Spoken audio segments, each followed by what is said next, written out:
Jesse James robbed his first bank on February 13, 1866. The Clay County Savings Association in Liberty, Missouri. Him and his gang walked out with $60,000 in cash and bonds. That's about $1.2 million in today's money. One robbery. But here's what nobody talks about. That same bank, in the previous 5 years, had made over $400,000 in profit from charging frontier farmers interest rates between 18% and 36% on loans they couldn't afford to repay. All perfectly legal. All socially acceptable. Jesse James spent 16 years robbing banks and trains. His estimated total take was around $200,000 across dozens of robberies. That sounds like a lot until you realize the banks he robbed were extracting millions from farmers, ranchers, and settlers through legal mechanisms that destroyed more families than Jesse ever did. This isn't a video defending outlaws. It's about understanding why the frontier produced so many of them. Because when you look at the actual numbers, the real robbery wasn't happening at gunpoint. It was happening in contracts written in language farmers couldn't read, enforced by courts that sided with banks every single time. By the end of this video, you'll see how frontier banking created the conditions that made outlaws like Jesse James seem like heroes to the people being crushed by the system. Let me show you what frontier banking actually looked like in the 1860s and 70s. After the Civil War ended in 1865, thousands of veterans headed west. Free land under the Homestead Act. Fresh start. Build a farm. Raise cattle. Start over. But here's the problem. You can't farm 160 acres with nothing. You need equipment, plows, seed, livestock, lumber for a house. That costs money most settlers didn't have, so they borrowed. And the only people lending in frontier towns were banks backed by Eastern capital. Banks that knew exactly what they were doing. Standard loan terms in 1866 looked like this. Borrow $500 to buy equipment. 24% annual interest, 3-year repayment term with balloon payment at the end. A farmer borrowing $500 would owe $120 in interest the first year. If he couldn't make payments, which most couldn't because farming is unpredictable, the bank would add the missed payment to the principal. Now he owes $620 plus 24% interest on that. By year 3, a $500 loan could balloon to over $900 owed. And if the farmer couldn't pay, the bank foreclosed. Took the land, the equipment, everything. The farmer lost years of labor. The bank gained assets worth far more than the original loan. This happened thousands of times across Kansas, Missouri, Nebraska, and Iowa between 1865 and 1880. It was legal. Contracts were signed. Courts enforced them. But the system was designed to transfer wealth from settlers to banks, not through robbery, through mathematics. Jesse James grew up watching this. His family were farmers in Missouri. His neighbors were farmers. And they were all getting destroyed by debt they couldn't escape. When Jesse robbed the Clay County Savings Association in 1866, he wasn't just stealing money. He was hitting the institution that had foreclosed on dozens of farms in the previous 2 years. The same institution charging interest rates that made repayment nearly impossible. Here's the thing that made Jesse James a folk hero instead of just a criminal. He gave money away. Not all of it, but enough that stories spread. Widows who'd lost farms to foreclosure suddenly had cash to restart. Farmers about to lose everything found anonymous donations. Was it true? Probably exaggerated. But people believed it because they wanted to. Because the banks were the villains in their daily lives, and Jesse was hitting back at the system, crushing them. Meanwhile, those banks kept extracting wealth. Between 1865 and 1880, frontier banks foreclosed on an estimated 40% of homesteads in Kansas and Nebraska. 40%. Families who traveled west with dreams of ownership lost everything within 5 years. The banks consolidated that land, resold it at markup, or held it for speculation. Total estimated profit from frontier lending and foreclosures between 1865 and 1880 exceeded $50 million across the major banks operating in Missouri, Kansas, and Nebraska. Jesse James made $200,000 in 16 years of robberies. The banks made $50 million legally in 15 years. And only one of them was hunted by Pinkerton detectives and shot in the back. In Chapter 2, I'll show you exactly how these frontier banks structured loans to guarantee default. Because this wasn't accidental, it was designed.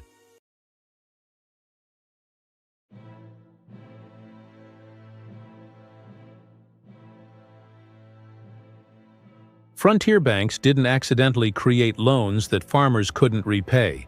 They engineered them that way. And the mechanics are simpler than you'd think.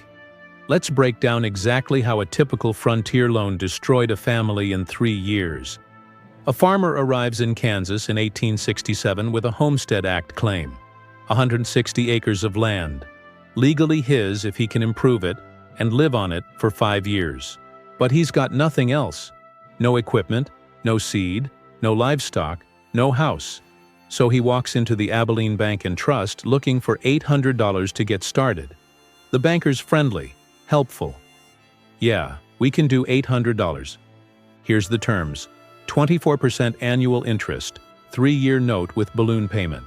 What's a balloon payment? That's where you pay interest only for 2 years. Then the entire principal plus final year's interest comes due in year 3. The farmer nods, signs the papers, walks out thinking he's got 3 years to make it work. Year 1. He builds a house, plants wheat, buys 2 cows. The $800 is spent immediately on materials and livestock. Now he owes the bank $192 in interest by December. That's 24% of $800. But here's the first trap. He hasn't harvested anything yet. He spent the whole year building and planting. So he can't pay the $192. The bank says no problem, we'll add it to your principal. Now you owe $992. Year 2. He plants a full crop, tends his cattle, works 16-hour days. Harvest comes in November. He's got wheat worth maybe $300 after selling it in town.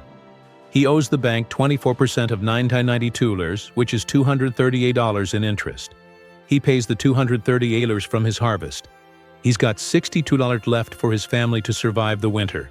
No savings, no buffer. One bad month and he's underwater again.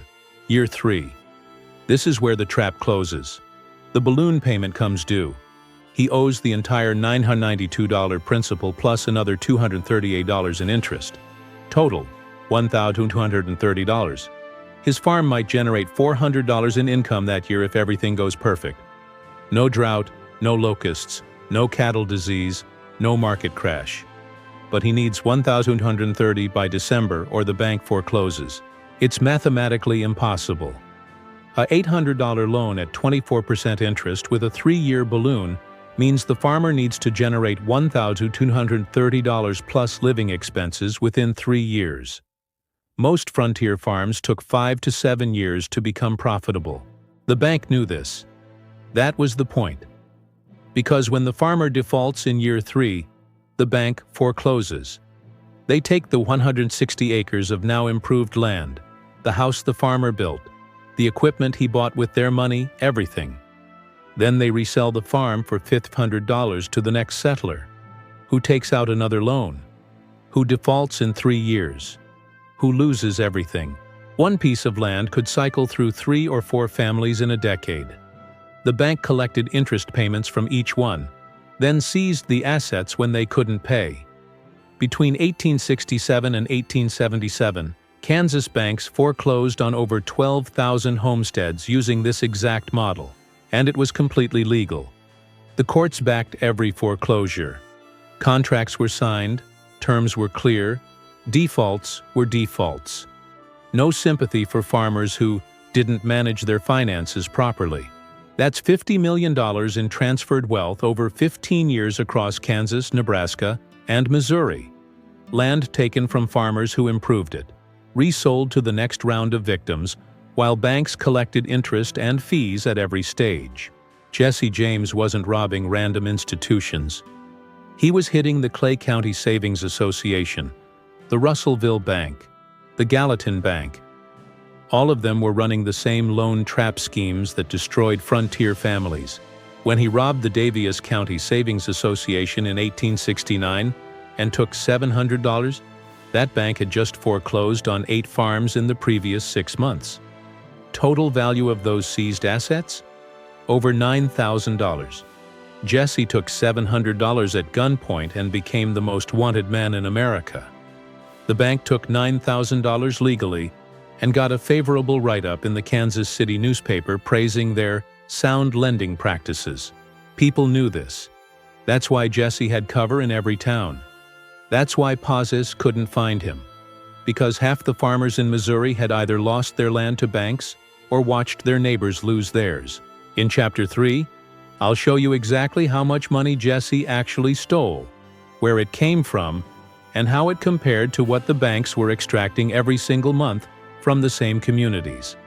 Subscribe now because the numbers are going to shock you, even if you already think you understand this story.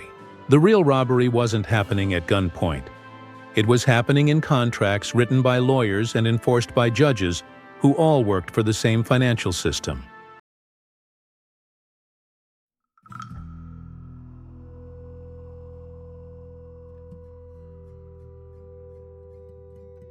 Let's get specific. Between 1866 and 1882, Jesse James and his gang pulled off approximately 25 confirmed robberies. Banks, trains, stagecoaches. The total estimated take across all those jobs was around $200,000. That sounds massive until you break it down per robbery. $200,000 divided by 25 robberies is $8,000 per job. Split between 5 to 8 gang members depending on the job, Jesse personally walked away with maybe $1,500 to $3,000 per robbery. 16 years of being hunted, shot at, living in hiding, and constantly moving, for what amounted to maybe $10,000 to $12,000 per year. A successful lawyer in Kansas City in 1875 made more than that legally. But let's look at where that $200,000 came from. February 1866, Liberty, Missouri. Clay County Savings Association. $60,000 stolen in cash and bonds. That's Jesse's biggest score, and it came from a bank that had foreclosed on 14 farms in the previous year alone. October 1866, Lexington, Missouri. $2,000 from the Alexander Mitchell and Company Bank. March 1868, Russellville, Kentucky. Nimrod Long Bank, $14,000 taken. December 1869, Gallatin, Missouri. Daviess County Savings Association, $700. Notice the pattern? Small-town banks. The kind that served farming communities. The kind that were running the exact loan trap schemes I showed you in Chapter 2. Jesse never hit the big St. Louis banks or Chicago institutions. He wasn't going after the real money centers. He was hitting the local banks that were directly destroying the people he grew up with. And here's what's wild. Those banks recovered the losses within months. How? Insurance, depositor fees, increased interest rates on new loans. When Jesse robbed $60,000 from Clay County Savings, the bank raised interest rates from 24% to 28% and charged depositors a security fee to cover losses. So the farmers whose land was being taken got charged more to cover the robbery. The bank's shareholders didn't lose a dime. The cost got passed down to the people who were already getting crushed. Jesse stole $200,000 over 16 years. Let's look at what one bank made legally in the same period. The Kansas State Bank operated from 1867 to 1882 in Topeka. They issued agricultural loans at 22% to 26% interest with standard 3-year balloon payment terms. Conservative estimate based on their own records. They foreclosed on roughly 400 farms during that 15-year period. Average farm value after improvements, $1,200. Total seized assets, $480,000. They resold most of those farms for $1,500 each, generating another $600,000 in sales. Plus, they collected interest payments before foreclosure. If the average farmer paid 2 years of interest before defaulting, That's another $200,000 in collected payments across 400 families. Total extracted wealth from one bank in 15 years? Over $1.2 million. And that's just one bank in one city. The Clay County Savings Association that Jesse hit in 1866 operated for 20 years. The Daviess County Savings Association ran for 18 years. Multiply those numbers across dozens of frontier banks, and you get to that $50 million figure across Missouri, Kansas, and Nebraska between 1865 and 1880. Jesse James stole $200,000. Frontier banks extracted $50 million through legal foreclosures and predatory lending. That's a 250-to-1 ratio. For every dollar Jesse took at gunpoint, banks took $250 through contracts and court orders. But only Jesse got hunted. The Pinkerton Detective Agency, funded by railroad and banking interests, spent an estimated $500,000 trying to catch Jesse James between 1871 and 1882. Think about that. They spent more money hunting him than he ever stole. Why? Because Jesse was the visible threat. He was the outlaw with the gun making banks look vulnerable. He made people question whether the system was fair. And that was more dangerous to banking interests than the money he actually took. A farmer losing his land to foreclosure blamed himself for bad luck or poor planning. But a bank getting robbed? That made people think maybe the banks weren't untouchable. Maybe the system wasn't as legitimate as it claimed to be. That's what made Jesse dangerous, not the $200,000. The symbolism. In Chapter 4, I'll show you how frontier banks use that fear of outlaws to justify even more aggressive foreclosures and higher interest rates. Because once Jesse became the boogeyman, banks had the perfect excuse to tighten their grip even further. The real crime wasn't what Jesse took. It was how the system used his robberies to extract even more from the people already suffering.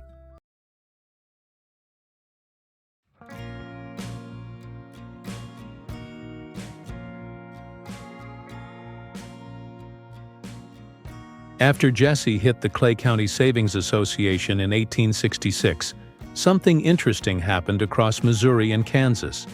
Banks didn't just recover their losses.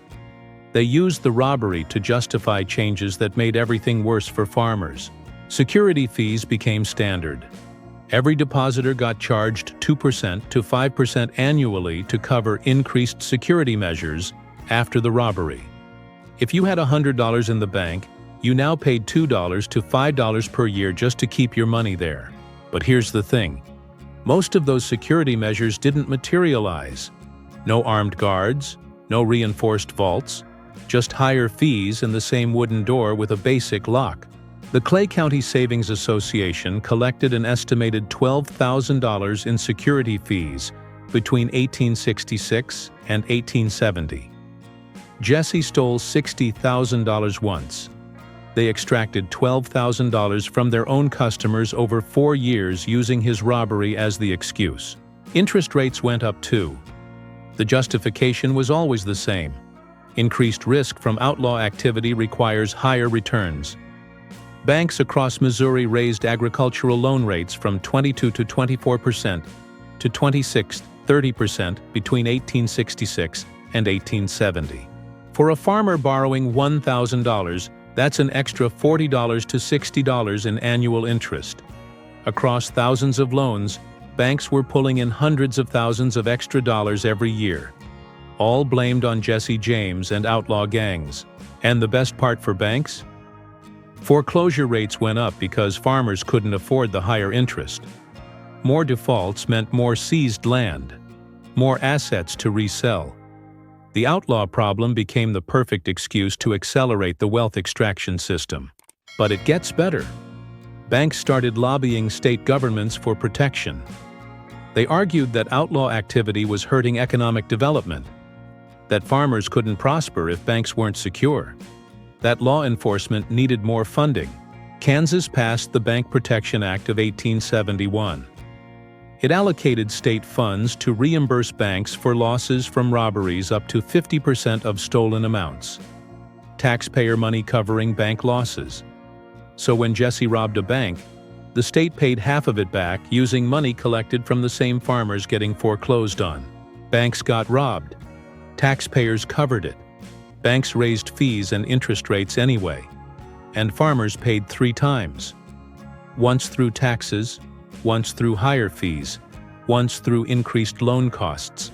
Missouri didn't pass the same law, but sheriffs and marshals got increased budgets specifically to protect banks and pursue outlaws. Again, funded by taxpayers who were the actual victims of predatory lending.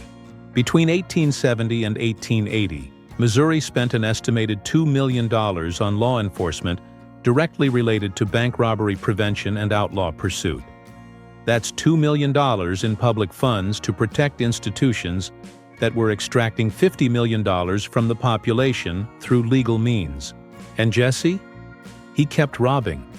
But every robbery justified more fees, higher rates, more foreclosures, more state funding for banks. He wasn't costing the banking system money. He was making it more profitable. The Panic of 1873 made this even more obvious. Economic depression hit the whole country. Banks across the East Coast were failing. Credit dried up everywhere. Foreclosures skyrocketed as farmers couldn't get new loans to cover old debts. But in Missouri and Kansas, banks blamed Jesse James and outlaw activity for the increased foreclosure rates. Not the national economic collapse. Not the over-leveraged lending practices. Not the impossible loan terms. Jesse James. Newspapers bought it. Outlaw terror destroys frontier economy ran as a headline in the Kansas City Times in 1874. The story detailed how bank robberies were causing economic instability and forcing banks to foreclose on risky loans. No mention that the economic depression was caused by railroad speculation and Eastern banking failures. No mention that frontier banks were seizing land at 10 times the rate of robberies. Just outlaws causing problems. Jesse robbed maybe 1 bank per year on average. Frontier banks were foreclosing on hundreds of farms per year each. But which one got blamed for economic destruction? The guy with the gun. That's the genius of the system. Create a visible villain. Use that villain to justify extracting more from the actual victims. Then use public funds to protect the extraction machine while claiming you're protecting the public. Jesse James stole $200,000 and became the most wanted man in America. Banks extracted $50 million and got state protection. In Chapter 5, I'll show you what happened when Jesse finally got killed and whether anything actually changed for the farmers being crushed by debt. Because, spoiler alert, it didn't.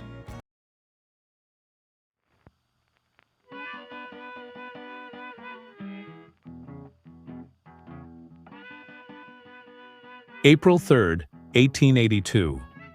Jesse James got shot in the back of the head by Robert Ford in St. Joseph, Missouri. Ford wanted the $5,000 reward offered by Missouri Governor Thomas Crittenden.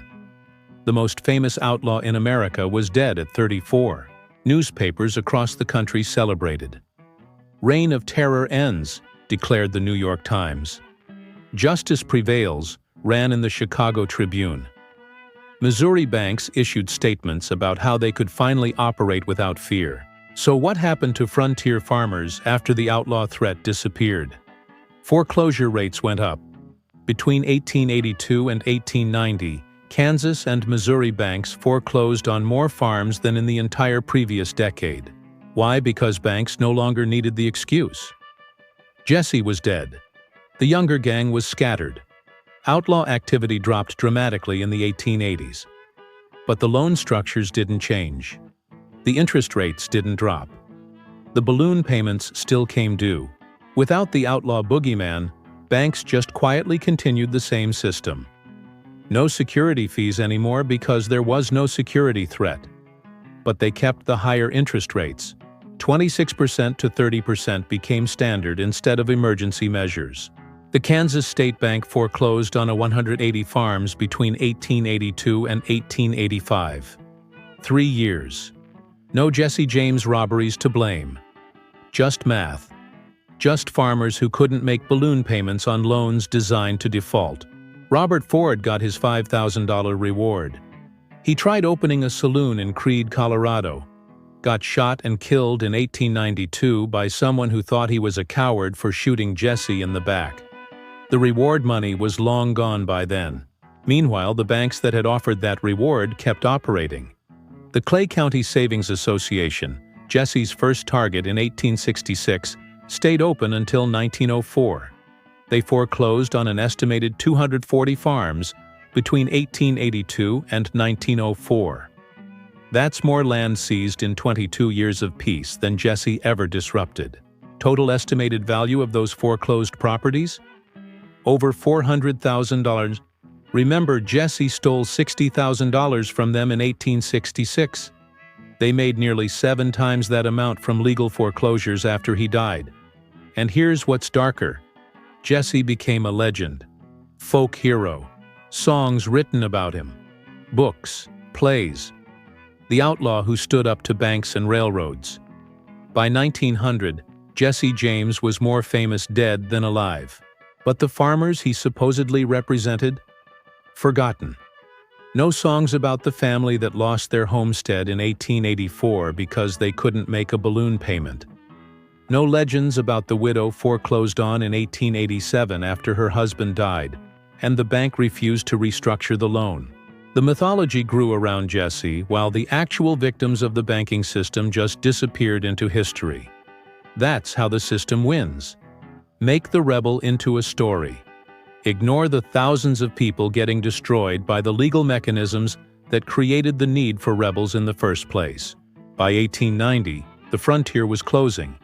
The Homestead Act had given away most of the available land. Banks had consolidated massive holdings through foreclosures. And a new generation of farmers was entering the same debt trap their parents had faced. Interest rates stayed between 18% and 30% for agricultural loans well into the 1900s. Balloon payments remained standard. Foreclosure protections didn't exist. The difference was, there were no more Jesse Jameses to rob banks and make it newsworthy. The populist movement in the 1890s tried to address this through politics. Farmers organizing to demand banking reform, currency reform, and foreclosure protections. They got some traction in Kansas and Nebraska, but the banking lobby was too strong. Most reforms failed. Subscribe right now because Chapter 6 is going to show you how this exact same pattern is playing out today, with different mechanisms but identical results. The outlaws changed. The loans changed. But the wealth extraction system is the same.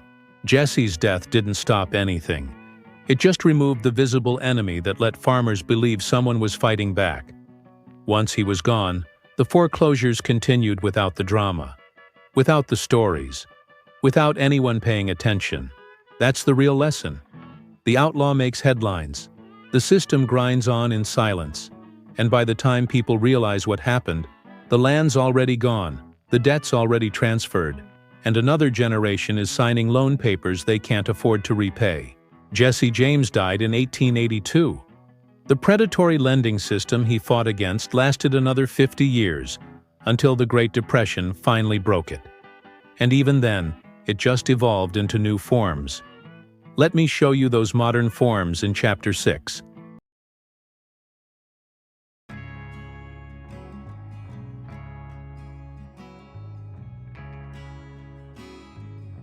The frontier banking system that crushed farmers in the 1870s didn't disappear. It evolved. Same mechanics, different names. And nobody's robbing banks to fight back anymore. Let's map the 1870s loan trap to modern equivalents. Frontier farmer borrows $800 at 24% interest with balloon payment. Modern equivalent?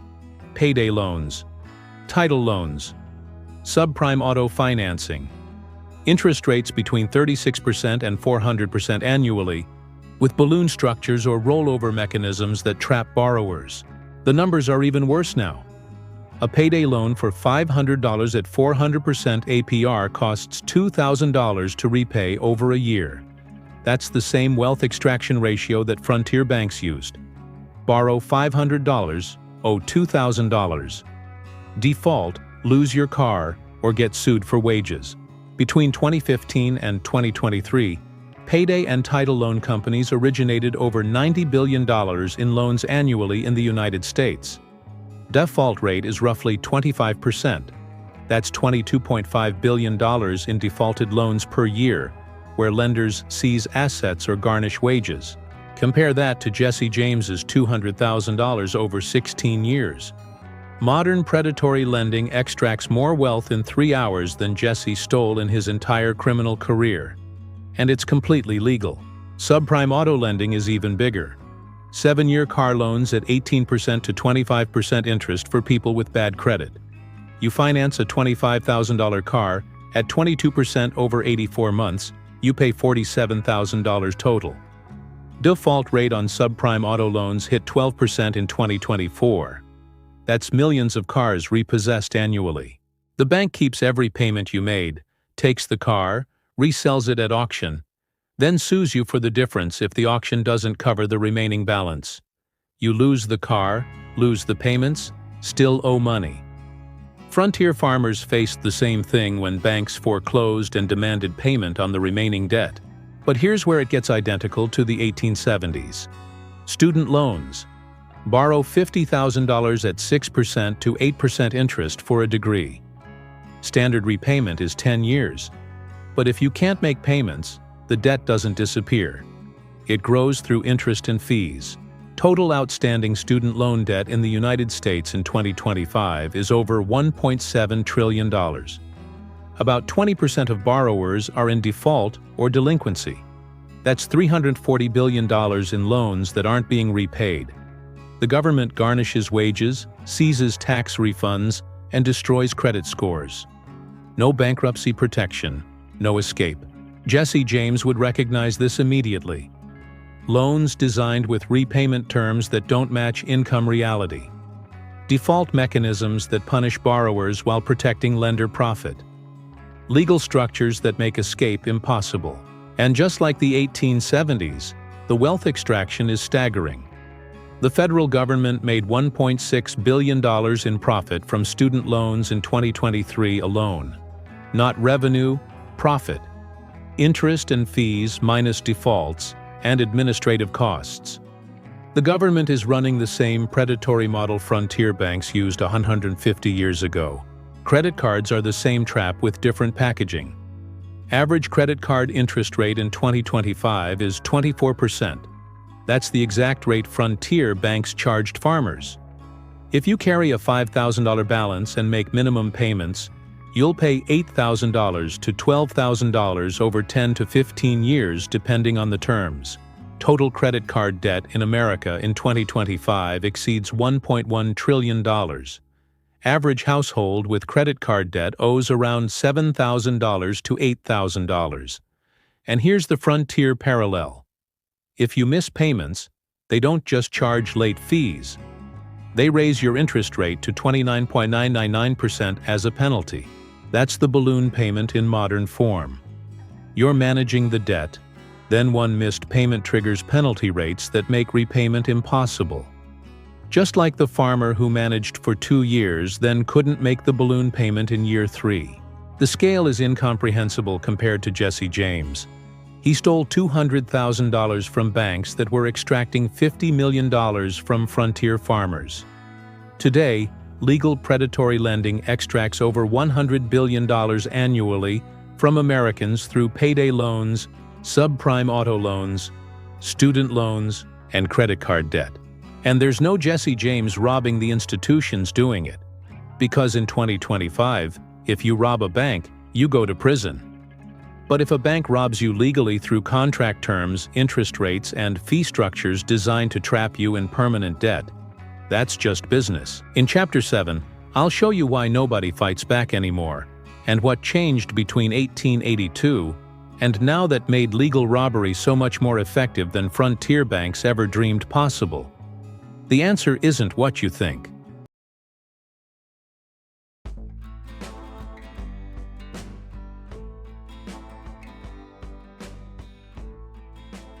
Jesse James could rob banks because frontier communities protected him. Farmers hid him. Sheriffs looked the other way. Neighbors refused to cooperate with Pinkerton detectives. Why? Because everyone knew the banks were the real enemy. That doesn't exist anymore. And it's not because the system got more fair. It's because the system got more sophisticated at preventing collective resistance. First difference: individualized debt. In the 1870s, every farmer in a county had basically the same loan terms from the same bank. 24% interest, balloon payments, 3-year terms. When the bank foreclosed on your neighbor, you knew you were next. That created solidarity. Shared enemy. Shared threat. Everyone understood the system was rigged because everyone was getting crushed by the same mechanism at the same time. Modern debt is atomized. Your credit card is 24.99% interest. Your neighbor's is 18%. Your cousin got 29.99% because of one missed payment. Your student loans are federal, mine are private. Your car loan is 7 years, theirs is 5. Same extraction system, but it looks individualized, personalized. You think your bad rate is your fault? Bad credit? Poor choices? Should have read the fine print. The system convinced you that debt problems are personal failures, not systemic design. That kills collective action before it starts. You're not organizing with neighbors against a common enemy. You're sitting alone feeling embarrassed about your debt, while everyone else pretends they're fine. Second difference: credit scores. This is the most brilliant control mechanism ever created. In the 1870s, if you got foreclosed on, you lost your land, but you could start over somewhere else. Move to the next county. File a new homestead claim. Try again. Today, if you default on debt, your credit score gets destroyed for 7 years. You can't get an apartment, can't get a car loan, can't get a phone plan, can't get hired for certain jobs because employers check credit. One default, and you're locked out of the entire financial system. That creates compliance through fear.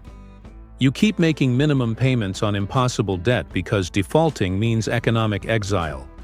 The threat isn't just losing the asset, it's losing access to everything. Frontier farmers didn't have that hanging over them.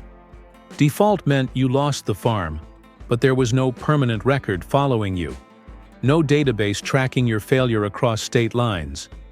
No algorithm deciding you're too risky for normal society.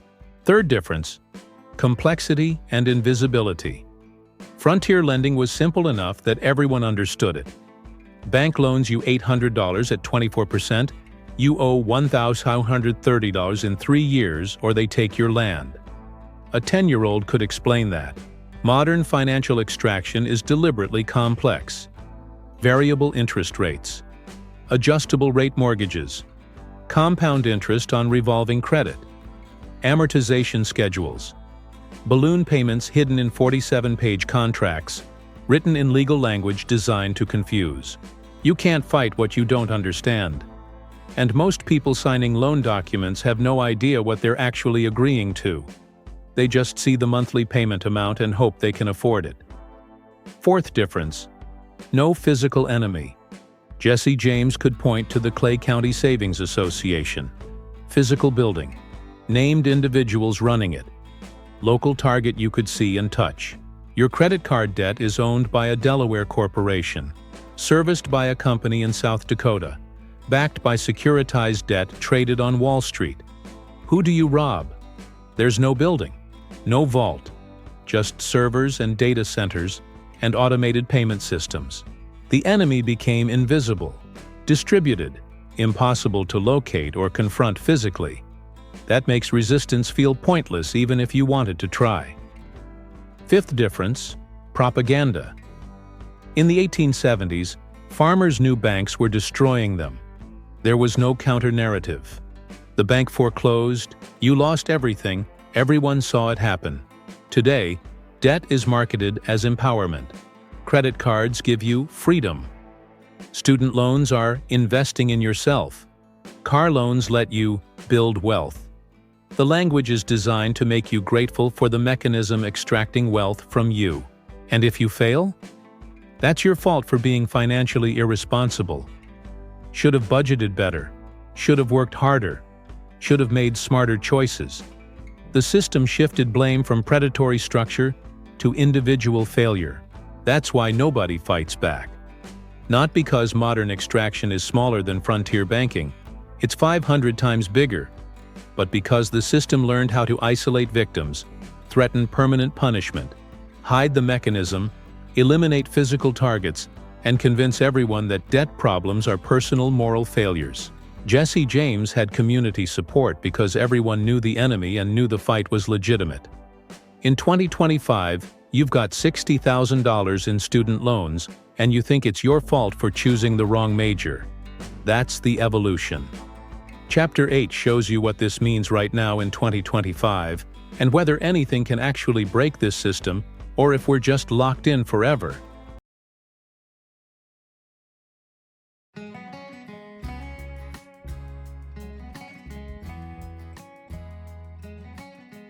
We've gone from frontier banks extracting $50 million over 15 years to modern financial institutions extracting over $100 billion annually through the same basic mechanisms. That's a 2,000x increase, and it's accelerating. Here's what that looks like in 2025. Total U.S. household debt is $17.5 trillion. That includes mortgages, student loans, auto loans, credit cards, and other consumer debt. Average household debt is around $145,000. Break that down by type. Average mortgage debt per household with a mortgage, $244,000. Average student loan debt per borrower, $38,000. Average auto loan, $23,000. Average credit card debt per household carrying a balance, $7,500. Now add up the interest. The average American with debt pays between $8,000 and $15,000 per year just in interest payments, not principal. Just interest. That's $8,000 to $15,000 in wealth transfer from households to financial institutions annually for the privilege of being in debt. Multiply that across 130 million households, and you get over $1 trillion per year in interest payments alone. That's the modern version of frontier banks charging 24% on loans designed to default. Same extraction, bigger scale. And just like the 1870s, the system is designed to be inescapable. Miss a payment, your interest rate goes up. Try to pay off early, there are prepayment penalties on some loans. Default, your credit gets destroyed and you're locked out for 7 years. Bankruptcy used to be the escape valve. Can't pay your debts? Declare bankruptcy. Start over. But in 2005, bankruptcy laws changed to make it harder to discharge debt. Student loans can't be discharged at all except in extreme cases. That's a frontier bank's dream. Debt that follows you forever with no legal exit. So what breaks this? History says one of three things: economic collapse, political revolution, or technological disruption that makes the old system obsolete. The frontier banking system didn't end because people voted for reform. It ended because the Great Depression in the 1930s destroyed so many banks that the federal government had to step in with new regulations. Regulations like the Glass-Steagall Act that separated commercial banking from investment banking, FDIC insurance that protected deposits, usury laws that capped interest rates, bankruptcy protections that gave people an escape from impossible debt. Most of those protections have been stripped away since the 1980s. Glass-Steagall was repealed in 1999. Usury laws were weakened. Bankruptcy protections were restricted. Credit card interest rates that would have been illegal in 1975 are standard in 2025. We've come full circle back to frontier banking conditions. High interest rates with few regulations. Loans designed to maximize interest extraction rather than enable actual repayment. Legal structures that protect lenders and punish borrowers. The same system Jesse James fought against, just digitized and expanded. Could there be a modern Jesse James? No, for all the reasons I covered in Chapter 7. Debt is individualized, Resistance is isolated, targets are invisible, and the system convinced everyone that debt problems are personal failures. But here's what could break it. Mass default. If 30% to 40% of Americans just stopped paying credit card debt, student loans, and auto loans simultaneously, the system would collapse. Banks can handle 5% default rates. They can't handle 40%. That requires collective action and coordinated resistance. It requires people understanding they're not failing individually. They're being extracted from systematically. And it requires enough people being desperate enough to risk credit destruction because they've got nothing left to lose. We're not there yet, but we're closer than we've been since the 1930s. Student loan default rates are climbing. Credit card delinquencies are increasing. Auto loan defaults hit historic highs in 2024. When enough people can't pay, the question becomes whether they organize collectively or just suffer individually. Jesse James robbed banks because the system gave frontier farmers no other option, and collective action was possible. Modern Americans are in the same trap, but the system learned how to prevent the collective action part. So we're stuck. $17.5 trillion in household debt. $1 trillion in annual interest payments. A legal structure designed to make escape impossible. And no outlaw riding in to make headlines, robbing the institutions, extracting wealth. If you got value from this breakdown of how frontier banking evolved into modern debt extraction, subscribe. Because this pattern repeats across every system that transfers wealth from the many to the few. Understanding it is the first step to recognizing it in real time. The banks won.